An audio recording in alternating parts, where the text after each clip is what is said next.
அனைவருக்கும் வணக்கம். பெண் காவலர்களை அவதூறாக பேசியதாக கைது செய்யப்பட்ட சவுக்கு சங்கர் சிறையில் வச்சு கிட்டத்தட்ட 100 நாட்களுக்கு மேலாகுது. பல்வேறு மாவட்டங்கள்ல பல்வேறு வழக்குகள், அதாவது ஒரே வழக்க பல்வேறு மாவட்டங்கள்ல போட்டு அலக்கழிச்சுக்கிட்டு கேஸ் நடத்திட்டு இருக்கிறாங்க. அந்த பேச்சுக்காக, அந்த கைதுக்காக அவர் மீது குண்டர் சட்டமும் பாய்ச்சப்பட்டது. அது உச்சநீதிமன்றத்துக்கு போகுது. உச்சநீதிமன்றம் அந்த குண்டர் சட்டத்துக்கு இடைக்கால தடை விதிச்சு, அதுக்கடுத்து உயர்நீதிமன்றம் தான் அதுக்கு முடிவெடுக்கணும் அப்படின்னு சொல்ல, உயர்நீதிமன்றம் கடந்த வாரம், இன்னும் சொல்ல போனா ஒரு 4 நாளைக்கு முன்னாடி ஒரு மிகப்பெரிய பாடம் எடுத்திருந்தாங்க அரசாங்கத்துக்கு. உங்களுக்கு தெரியும், நம்ம அதை பத்தி டீட்டெயில்டா 2 வீடியோல பேசியிருந்தோம். என்னென்னலாம் சொல்லணுமோ, ஏங்க பேச்சு சுதந்திரம்னா என்ன, நீங்க வந்து பேசுறவங்களெல்லாம் கைது பண்ணுவீங்களா, அப்புறம் எல்லாரும் பின்னாடி ஓடிட்டு இருப்பீங்களா, கவர்மெண்ட் கொஞ்சம் மெச்சூர்டா நடந்துக்காங்க, ரொம்ப சின்ன பிள்ளைத்தனமா நடந்துக்காதீங்க, இது ரொம்ப ஒரு கொடூரமான சட்டம், குண்டர் சட்டம், தடுப்பு காவல் அப்படிங்கிறது ஆங்கிலேயர் காலத்தில் கொண்டு வரப்பட்டது, இப்படிலாம் பண்ணாதீங்க, இது ரொம்ப ஒரு மாதிரி இருக்குது அப்படிங்கிற மாதிரி பக்கம் பக்கமா பாடம் எடுத்துட்டு திராவிட மாடல் அரசுக்கு அந்த குண்டர் சட்டத்தை அவங்க உடச்சு தூக்கி போட்டாங்க. இல்ல, ரத்து செய்யறோம் அப்படின்னு சொல்லிட்டாங்க. அதை எடுத்து ஏற்கனவே அவர் எல்லாமே ஆல்மோஸ்ட் ஜாமீன் வாங்கியிருந்தாரு. அப்ப நீதிபதி அவர்களே சொல்லியிருந்தாங்க, இன்னும் எதுவும் பெண்டிங் இல்லாத பட்சத்துல அவர் உடனடியாவே ரிலீஸ் பண்ணுங்க அப்படின்னு சொல்லியிருந்தாங்க. அது வந்து 2-3 பெண்டிங்ல இருந்துச்சு. அதுலயும் 2 இந்த கடைசி 2 நாளைக்குள்ள முடிஞ்சிருந்துச்சான். அவ்வளவுதான். இந்த வாரத்துல சவுக்கு சங்கர் அவர்கள் விடுதலையாக போகிறார் அப்படின்ற மாதிரி பரவலாகவே செய்திகள் பரவ ஆரம்பிச்சிருச்சு. ஓகே, ரைட்டு, வெளியே வரட்டும், அவங்க அரசியல் படி அவங்க செயல்பட்டும், கேஸ் நடத்தட்டும் அப்படின்றத நம்ம பார்த்துட்டு இருந்தோம். இந்த சூழல்ல அவர் ரிலீஸ் ஆக போகிறார் அப்படின்ற நாட்கள் நெருங்கின உடனே அடுத்ததாக உடனடியாக இன்னொரு குண்டர் சட்டம், அதாவது அவரை தேனியில வச்சு கைது செய்யப்பட்டிருந்த போது அவர் கஞ்சா வச்சிருந்தார் சொல்லி அவர் கைது செய்யப்படுறாரு.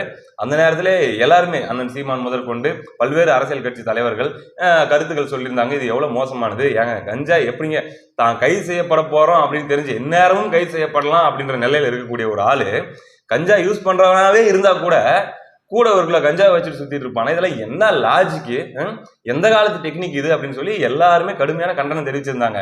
அந்த கேஸுக்காக இப்ப மறுபடியும் குண்டர் சட்டம் போட்டிருக்காங்க.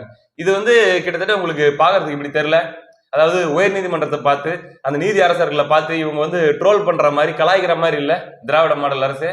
என்ன சார் பண்ணீங்க, அட்வைஸ், எனக்கே அட்வைஸ் பண்றீங்களா, பத்திரிகை சுதந்திரம், கருத்து சுதந்திரம், பேசினாலே கைது பண்ணுவியா, யூடியூப்ல பேசினா கைது பண்ணுவியா, யூடியூப் எல்லாம் கண்ட்ரோல் பண்ணிருவியா அப்படின்னு சொல்லி எங்களுக்கே அட்வைஸ் பண்ணிட்டு நாங்க போட்ட குண்டர் சட்டத்தையே ரத்து பண்ணுவீங்களா?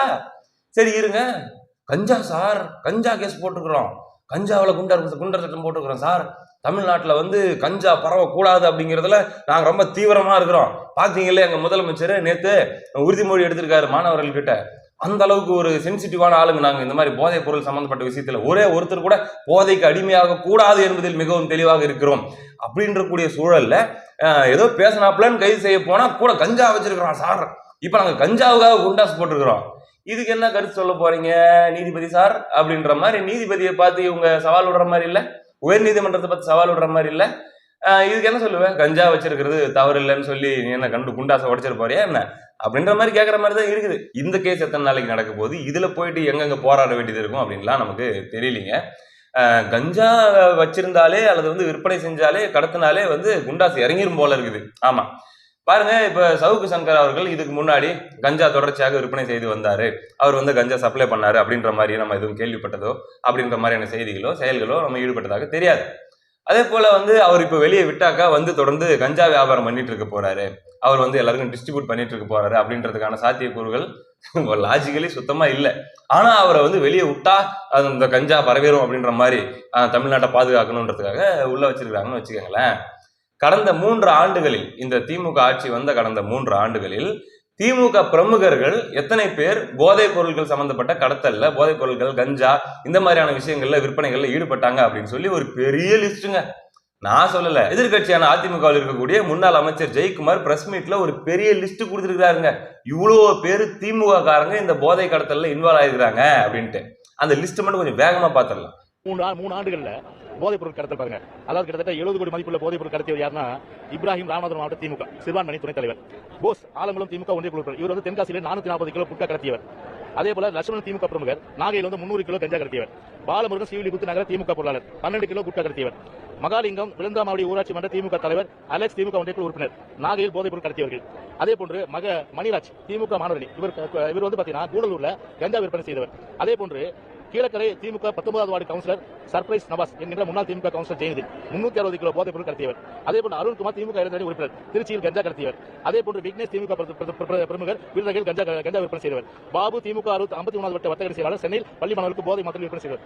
அப்புறம் கிளம்பாக்கத்தில் ஒரு 70 கோடி மதிப்புள்ள போதைப் பொருள் அது வந்து பயன்படுறாங்க. இது எல்லாமே பாத்தீங்கன்னா ஊடகங்கள்ல வந்து செய்திகள் அடிப்படையில் அவர் அந்த பட்டியலை வாசிக்கிறாரு. தெரிஞ்சது அவருக்கு தெரிஞ்ச கலெக்ஷன் பண்ணது அவ்வளவு, அது தெரியாம இன்னும் எவ்வளவுலாம் நமக்கு தெரியாதுன்னு வச்சுக்கோங்களேன். அவ்வளவு பேரு திமுக சம்பந்தப்பட்டவங்களே இந்த மாதிரியான விஷயங்கள்ல இன்வால்வ் ஆயிருக்காங்கன்றதுதான் நம்ம கேள்விப்பட்ட செய்திகள். இப்படி இருக்கக்கூடிய சூழல்ல இவங்கெல்லாம் வந்து ப்ராப்பரா எடுத்துன்னு வரவங்க, விற்கிறவங்க, கடத்துறவங்க அப்படின்னு சொல்லிதான் அந்த செய்திகள்ல போட்டிருக்கு. இவங்கள எத்தனை பேர் மேல குண்டாஸ் போடப்பட்டிருக்கு, குண்டர் சட்டம் பாய்ச்சப்பட்டிருக்கு? ஏன்னா இவங்க தான் உண்மையிலேயே வெளியே வந்தாக்கா மறுபடியும் இந்த வேலை செய்யறதுக்கு வாய்ப்பு இருக்குது. ஏற்கனவே செஞ்ச ஹிஸ்டரியும் இருக்குது. இவங்கள எத்தனை பேர் மேல குண்டர் போடப்பட்டிருக்குது அப்படின்னு பார்த்தோம்னா தெரியலைங்க. இப்படியான சூழல்ல இருக்கக்கூடிய மனுஷன் எவனா இருந்தாலும் உடஞ்சி போயிடுவாங்க. அவன் எப்பேற்பட்ட கொம்பனா இருந்தாலும் எல்லாரும் தளர்ந்து போயிடுவான் அப்படின்னு தாங்க எல்லாருமே எதிர்பார்ப்போம்.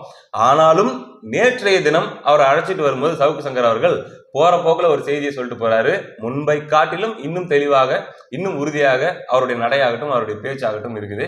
என்ன பேசினாருன்றதை பார்த்துருவோம். சென்னையில் கார் ரேஸ் நடத்தி முடிக்கிற வரைக்கும் நான் ஜெயிலை விட்டு வெளில வரக்கூடாதுன்னு உதயநிதி உத்தரவில் தான் தினந்தோறும் புதிய வழக்குகளை நான் கைது செய்யப்பட்டு வருகிறேன். இந்த எல்லா கைதுக்கும் காரணம் உதயநிதி ஸ்டாலின். இப்போ இந்த இடத்துல நான் ஒரு பிளாஷ்பேக் போகணும்னு ஆசைப்படுறேங்க. அதாவது 100 நாட்களுக்கு முன்னாடி சவுக்கு சங்கர் கைது செய்யப்பட்ட போது ஒட்டுமொத்த ஊடகங்களும், நான் சொல்றது வந்து திமுக ஆதரவு எதிர்ப்புன்னு சொல்லி எல்லா ஊடகங்களுமே சவுக்கு சங்கர் அவர்களை வந்து பயங்கரமா அட்டாக் பண்ணாங்க. ஒழிச்சு கட்டிடணும் அப்படிங்கிற மாதிரி ஒன்னா சேர்ந்து ஒர்க் பண்ணாங்க. அவங்களுக்குள்ள இருக்கிற முரண்பாடுகள் எல்லாம் மறந்துட்டு கூட ஒரே மாதிரி பேசிட்டு இருந்தாங்க. நம்மள மாதிரி ஒரு சில ஊடகங்கள் தான் ஏதோ இருந்துகிட்டு நம்மளால முடிஞ்ச குரல் கொடுத்துட்டு இருந்தோம். உங்களுக்கு எல்லாம் ஞாபகம் இருக்கும்னு நினைக்கிறேன். இல்லைங்க, தனி மனுஷனை பார்க்காதீங்க, உங்களுடைய அரசாங்கத்தை பாருங்க. இது ஆரோக்கியமான செயல் இல்லைங்க. இந்த நபர் உங்களுக்கு பிடிக்கலையான்ற அந்த ஏரியாவுக்குள்ளேயே போவாதீங்க. This is something big. இன்னும் கொஞ்சம் நீங்க பரந்த பார்வையில பார்க்க வேண்டியது இருக்குதுன்னு கூட சில நண்பர்களுக்கு நம்ம சொல்ல வேண்டியது இருந்துச்சு. அப்பெல்லாம் நிறைய பேர் வந்து எரிஞ்சு விழுந்தாங்க. டேய், நீ கொஞ்ச நேரம் பேசாம இருறா, எல்லாம் கரெக்டா போயிட்டு இருக்குது, அமைதியாடுறா அப்படிங்கிற மாதிரி. ஆனா பாருங்க, இந்த 100 நாளைக்கு அப்புறம், இந்த 100 நாளைக்கு முன்னாடி அவர் கைது செய்யப்படும் போது அந்த ஒரே ஆள் வந்து கத்திக்கிட்டு போனாருங்க சவுக்கு சங்கர். என்னை கண்டு இந்த திமுக அரசாங்கம் வஞ்சுகிறது, இவங்களுக்கு எதிராக நான் பேசிக் கொண்டிருப்பதால் சவுக்கு மீடியாவை முடக்க நினைக்கிறார்கள் அப்படின்னு கத்திட்டு போனாரு. அந்த நேரத்துல பாத்தீங்கன்னா இந்த ஊடகங்கள் மூலமாக இவங்க ஆல்ரெடி செட் பண்ணி வச்சிருந்த நரேட்டிவ் காரணமா பப்ளிக் மைண்ட் செட்டு, ஆமாமா இவரு பெரிய புரட்சியாளர் வள்ளலு, இவரை பார்த்து அப்படியே நடுங்குது திமுக போயா அப்படிங்கிற மாதிரிதான் பெரும்பாலானவங்களுடைய பார்வை இருந்துச்சு. ஆனா பாருங்க, இந்த 100 நாட்களில் திமுக சாதித்தது என்ன தன்னுடைய செயல்கள் மூலமாக அப்படின்னா, மீண்டும் இந்த குண்டர் சட்டத்தை பாய்ச்சியது மூலமாக அப்படின்னு பாத்தீங்கன்னா, அன்னைக்கு பேசின அத்தனை பேரும் இன்னைக்கு அவங்க அன்னைக்கு சவுக்கு சங்கர் ஒத்தால் தனக்காக கத்திட்டு போனத இன்னைக்கு சாதாரண மக்கள் சொல்றாங்க. என்னையா ஒத்தால பார்த்து இப்படி பயப்படுறாங்க? ஒரு ஆளு பேச போறாப்ல, அந்த நபரை பார்த்து இவங்க இவ்வளவு அஞ்சு நடுங்குறாங்க, இவ்வளவு கவாடா, இவ்வளவு ஒரு மாதிரி இன்செக்யூரா ஒரு கவர்மெண்ட் இருக்குமா? இவங்க கவர்மெண்ட்டியா? இது ஒரு பெரிய அமைப்பு, பெரிய சிஸ்டம். என்ன ஒத்த மனுஷனுக்கு இப்படி வெளியே வந்தாலே எதையாச்சும் பேசி போடுவானோ, அவ்வளவுதான் நம்ம காலி ஆயிருமான்ற அளவுக்கு பயப்படுறாங்களா அப்படின்னு சொல்லி இன்னைக்கு சவுக்கு சங்கரா அன்னைக்கு வந்து கைதை கொண்டாடினவங்களே பட்டியல் போட்டுக்கிட்டு ஆளுக்கு வெளுத்துட்டு இருக்கிறாங்க. ஒரு பதிவு நம்ம எடுத்து பார்த்தோம்னு வச்சுக்கோங்களேன், ஒன்னொன்னும் இந்த அரசாங்கத்தை நோக்கி இவ்வளவு சைல்டிஷா இருக்கிறீங்க, இவ்வளவு ஒரு அரக்கத்தனமா இருக்கிறீங்க, இவ்வளவு அராஜகமா இருக்கிறீங்க, பாசிசமா இருக்கிறீங்க, பாஜகவை பாசிச கட்சின்னு சொல்றதுக்குலாம் உங்களுக்கு என்ன தகுதி இருக்குது அப்படின்ற மாதிரி மக்கள் கேள்வி கேட்கிற அளவுக்கு, என்னதான் திமுக வந்து தாங்கள் மாஸ் காட்டியதாக உணர்ந்தாலுமே மக்களுடைய பார்வையில் அவங்க எப்படி பார்க்கப்படுறாங்க அப்படிங்கிறது ரொம்ப பெத்தட்டிக்கா இருக்குது. உண்மையிலே ரொம்ப பரிதாபத்துக்குரியதா இருக்குதுங்க. இதுல பாருங்க, அதாவது மக்கள் மட்டும் இல்லைங்க, நம்மள மாதிரி யூடியூபர்கள் மட்டும் இல்லைங்க, திமுகவுடைய கூட்டணியில் இருக்கக்கூடிய காங்கிரஸ் கட்சி எம்பி கார்த்தி சிதம்பரம், அவரு பாருங்க இந்த 3 ஆண்டு கால முத்தான ஆட்சி, இந்த திராவிட மாடல் ஆட்சியில் நடக்கக்கூடிய இந்த கைது, இந்த குண்டர் சட்டத்தை பத்தி அவரு கருத்து சொல்லியிருக்காரு. கேவலமா சொல்லியிருக்காரு. ரொம்ப மோசமா நடந்துக்கிறீங்க. என்னதான் அவர் பேசுறது வந்து சரியில்லை தான், அப்பப்ப பேசக்கூடிய நபர் தான், ஆனா நீங்க பண்ணிட்டு இருக்கிறது சுத்தமா நியாயமே இல்லைன்னு சொல்லி அவங்க கூட இருக்கிறவருக்கே ஒரு மாதிரி அன்கம்ஃபர்டபுளா, ஒரு மாதிரி ஆக்வர்டா இருக்கிற மாதிரியான செயல்களை திமுக செஞ்சுட்டு இருக்கிறாங்க. அப்படின்னா அது எப்பேற்பட்ட திராவிட மாடலாக இருக்கும் என்பதுதான் மக்களின் பார்வையாக இருக்கிறது. இதுல இன்னும் சில கேட்டகரி இருக்கிறாங்க. அதாவது முதுகெலும்பு அப்படின்னு ஒண்ணு இருக்குதா இல்லையான்னு கூட நம்ம கேள்வி கேட்க தேவையில்ல, முதுகுன்னு ஒண்ணு இருக்குதா அப்படின்ற அளவுக்கு வந்து பாத்தீங்கன்னா இப்படி நிமிந்து நிக்காம சில பேர் இருக்கிறாங்க. யாருன்னா, இந்த நிலையிலும் இந்த சக ஊடகவியலாளர்கள், பத்திரிகையாளர்கள், அரசியல் விமர்சகர்கள், அவங்க இவங்க அப்படின்னு சொல்லி ஒரு கூட்டம் இருக்குது இல்லைங்க, அவங்க இன்னுமே இதை வந்து ஒன்லி ரிப்போர்ட்டிங் மட்டும் தான் பண்ணிட்டு இருக்கிறாங்க. இப்படி நடந்திருக்கிறது, கைது செய்யப்பட்டிருக்கிறார், அழைத்து செல்லப்பட்டிருக்கிறார், கஞ்சா வச்சிருந்தார், கைது செய்யப்பட்டிருக்காரு, அப்படிதான் சொல்லி எல்லாரும் பதிவு பண்ணுறாங்க. சரியா, நீ ரிப்போர்ட் பண்ணிட்ட, உன் கருத்தை என்னைக்கு சொல்ல போற? உன் வாய்ஸ் அன்னைக்கு நீ இது சரியா சரியில்லையா, திமுக நடந்துக்கிறது முறையா, உண்மையிலே இது நியாயம் தானா, அப்படி ஒரு கருத்து இருக்கும்ல. அந்த கருத்தெல்லாம் என்னைக்கு நீங்களாம் சக ஊடகவியலாளர்கள்லாம் பேச போறீங்க? அப்படி என்ன சாதிச்சிட போறீங்க அப்படின்னு தெரியல. இல்ல அவ்வளவு பயப்படுறீங்களா, இல்ல விலை போயிட்டீங்களா அப்படின்னு சொல்லி மக்கள் கேக்குறாங்க. அதுக்கு நீங்களே பதில் சொல்லிக்கோங்க. மத்த விஷயங்களுக்கெல்லாம் நீங்க வாய்க்கிலேயே பேசும்போது மக்கள் உங்களை எப்படி பார்ப்பாங்க அப்படிங்கறதையும் நீங்க யோசிச்சு பாத்துக்கோங்க. இன்னைக்கு தேதிக்கு பார்த்தோம்னா எல்லா மக்களிடமே, எல்லா தரப்பு மக்களிடமே ஒரே ஒரு பார்வை, ஒரே ஒரு வேண்டுதல் மட்டும்தான் இருக்குது. ஐயோ கடவுளே, 26ல தயவு செஞ்சு இவங்க மீண்டும் வந்துடக்கூடாது, இதோட முடியட்டும், இதோட முடிஞ்சிருக்கும், தயவு செஞ்சு வந்துடக்கூடாது அப்படிங்கிற பார்வை தான் எல்லாருக்கும் இருக்குது. எதிர்கட்சிகளை பார்த்து கேட்கறாங்க, ஐயோ ஏன்னா 4 5 பிரிஞ்சு நிக்கிறீங்க, அவங்க இப்படி நீங்க நின்னீங்கன்னா அவங்க 20-25% இருந்தா போதும், 2016ல எப்படி ஏடிஎம்கே மார்ஜின்ல வின் பண்ணாங்களோ அந்த மாதிரி ஜெயிச்சுட்டு போயிருவாங்க. ஏதாச்சும் ஒரு உருப்படியான கூட்டணி எதையாச்சும் பண்ணுங்க.